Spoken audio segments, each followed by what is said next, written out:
Sziasztok, Sugimon vagyok, és ez a videó ma arról fog szólni, hogy mi is van az asztalomon. Mondjuk kezdjük akkor balról.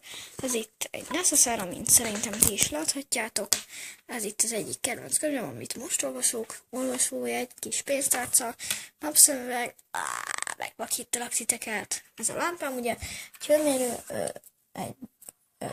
fogalmam sincs mi. Egy ilyen kis jólépítő, nem tudom mi.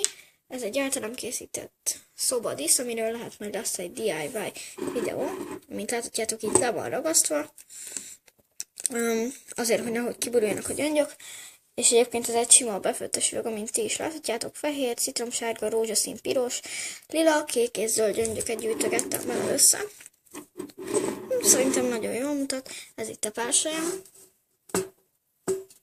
Nem tudom, mennyien halljátok az örgést. Ez egy általam készített pörgettyű, ami elég gagyi lett, mert nem tudom pörgetni. Ez egy hajtott, ez pedig egy cuki egeres hajgumi. Picit amúgy romlé van. Ó, és ez egy kis gomb.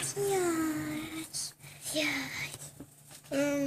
Akkor már bemutatom ezt a kis készítményt. Először is vettem egy befőttes üveget, kiválogattam a gyöngyöket. Tehát, hogy ilyen minden alakú van csillámlós, mindenféle, csak az a lényeg, hogy a színük legyen egy, akár még szín árnyalatok is lehetnek, bár itt nem tudom mennyire látszik, mert csillámlik, de nem baj. És leragasztottam, de ugye előbb így beöntöttem, ami szerintem elég egyszerű, és még jól is mutat. És így ugye nem borul ki. Fehér. Hát, ennyi volt ez a videó.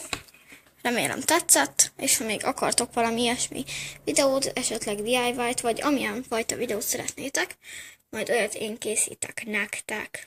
Köszönöm, hogy megnézted, Sugimon voltam. Hello, hello!